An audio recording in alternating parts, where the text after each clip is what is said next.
Hey everyone, this is day 2 of the Millionaire Booklet, a small 42-page booklet written by Grant Cardone in a total of 2 hours. This is free advertising for him. If you want the book for yourself, okay, so you can have this by your side, he suggests it's small enough to put in your back pocket. He suggests taking this with you everywhere you go as a simple reference manual. I think it's like $5 if you buy it online. I believe it's millionairebooklet.com. Highly, highly recommend. I'm reading this for the first time, and chapter 1 was amazing. If you didn't see chapter 1, go back and watch that. Or just pick up the book and read it yourself. I'm giving a little bit of my feedback, as I go through it. Just my responses, my reactions. But I'm going to be reading 1 chapter a day. Today is day 2 out of 10. I'm going to go into chapter 2, which is where you get your advice. Looking forward to this one. All right. I'm going to jump right in here. Okay. Word of warning for this to work, you need to start being very selective about where you get your advice. Tell someone you are reading a book about how to get super rich, and they will most likely tell you it's impossible. Just try it right now. Call a few friends, and I assure you at least one of them will say, really? The only person who's going to get rich is the guy who wrote the book. You see, part of the problem is that most get financial advice from people who are struggling with or who have given up on money. Most of the advice we get about money is from people close to us who either don't have money or have given up on it. Some of the people you get advice from have never even thought financial freedom possible. You must look beyond the dumb advice of family, television pundits, blogs, get rich articles, cute quotes on Instagram, and silly little sayings. You must just read that, look beyond all the noise and confusion about money, and you will discover a select group of people who have created enormous wealth. I am talking about the top percentile of the wealthiest people on the planet Earth. Like magnets of wealth and prosperity, they appear to magically prosper no matter what happens, some doing better in bad times than in good times. These are the people you should study and model your financial journey on. Be very selective where you get your financial advice and never take advice from a quitter or a pretender. There are many pretenders out there, and even more who have simply quit on financial freedom.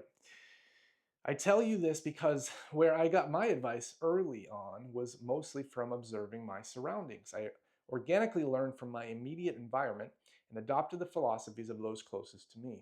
I grew up in the middle class. My father worked very hard to create a middle class life for us, and this was a big accomplishment for them. Both my mother and father were both brought up poor. My dad made it into the middle class, and shortly afterward, he died at the young age of 52. Never take advice from a quitter or a pretender. My mother had no knowledge or money and was left with the responsibility to raise 5 kids on just a little bit of money from my dad's life insurance. My mom was scared, even overwhelmed. Every day she was playing defense, trying to figure out how to make ends meet. I felt powerless. I couldn't help her, or so I thought. My mother's mantras were waste nothing, turn off the lights, only use what you need, save everything, and be grateful. By the time I was 16, I was fed up watching my mother in a never ending state of fear. One day I told her, I am going to get rich someday, so I don't have to worry about money. And when I do, I am going to help a lot of people. My mother thought I was being an ungrateful brat, but I wasn't. I wasn't grateful because I hated how our life was, and as a result, I have spent the past 40 years trying to change that for myself and for others.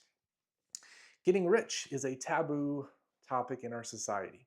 Go outside and tell someone, I am going to become super rich, and they will think you are crazy. Get rich and then openly tell people, I am rich, and society will label you greedy, gluttonous, elitist pig. Tell them you are poor, and they will show you sympathy. But tell them you are rich, and they will despise you. The truth is, getting rich, even super rich, shouldn't be taboo. It should be your battle cry. Last year, I helped raise more than $100 million for charities. I remember a time when I couldn't lend you a dollar. I was so broke. Getting rich is not only possible, it is vital to your survival and your ability to help those you love.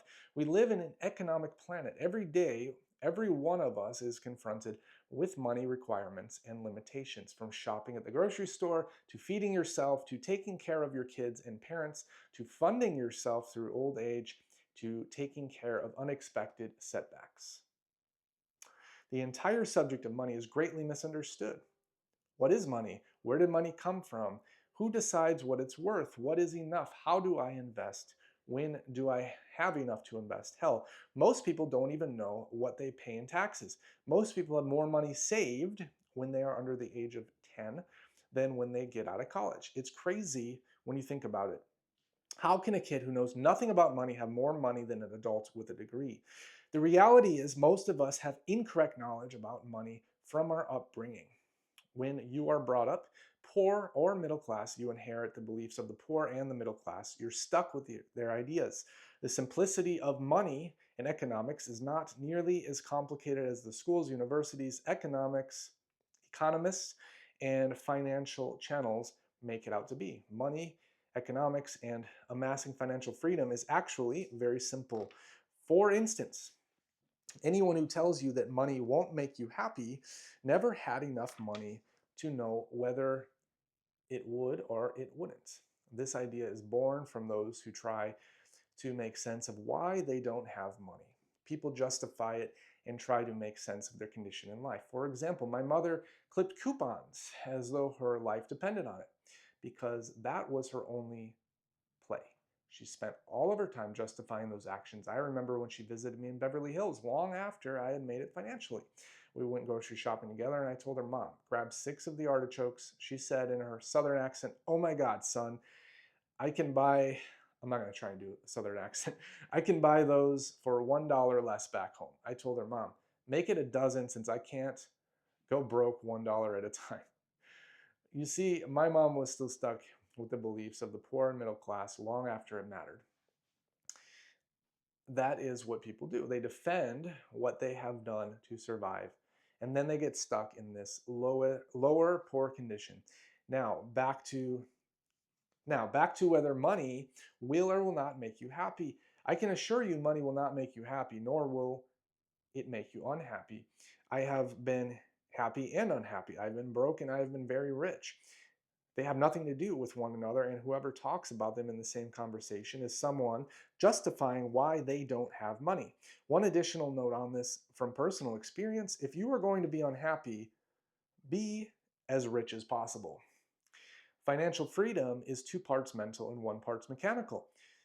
And you have to get your mental part right first. What I mean is that you probably need to lose your mind first, including many of the beliefs you were brought up with. For instance, getting rich is mostly a game of offense, not defense, like my mother taught me. Taking risks today is the way to eliminate risk, but you have to take risks at the same time. Your daddy's advice was to always play defense with money. To get rich, you have to learn to be on offense most of the time, not defense. Wealth knows no age or sex, and it doesn't care about your story. It shows no sympathy and has no feelings. It listens to no God. There is no age too young or too old. Anyone can play the game, but you have to play the game of wealth on offense. If you are going to be unhappy, so this is a little subquote, okay? If you are going to be unhappy, be as rich as possible, okay? To win at the game of money, you have to be on the field as an offensive player first. Later, once you are way ahead in the game of money, you can play defense. If you want to get rich, you can't stay on defense or be a spectator. You need to have a strategy. All that being said, it has never been easier to get rich than it is today, and never more important. Just last year, 500,000 households in America became millionaires. Are you ready to get rich? I am one of those people who figured out how to create wealth. I have become a millionaire hundreds of times over. I am telling you this to inspire you. You can do this. The wealth I've created was not because of my education. I totally wasted that. It wasn't because of my connections. I destroyed them all. And it wasn't because I was lucky. I have never been one of those. I also didn't take a company public or create some cool invention or some fancy app. You hold in your hands information that will show you how to make and accumulate millions of dollars, even hundreds of millions of dollars. I would tell you this booklet could make you a billionaire, but I haven't done that yet. Now he has. So I will only make claims to what I have done for myself and for others. I only ask that you do three things. Here you go, okay? Number one, keep this booklet in your possession until you become a millionaire. Number two, I'm doing this right now, share it with a friend. I'm sharing it with all of you, okay? Here's the link, millionairebooklet.com, okay? Millionairebooklet.com. It's like $5, okay? You gotta pay for shipping.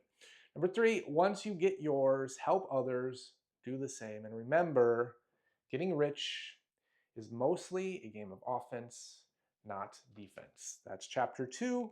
Until tomorrow for chapter 3.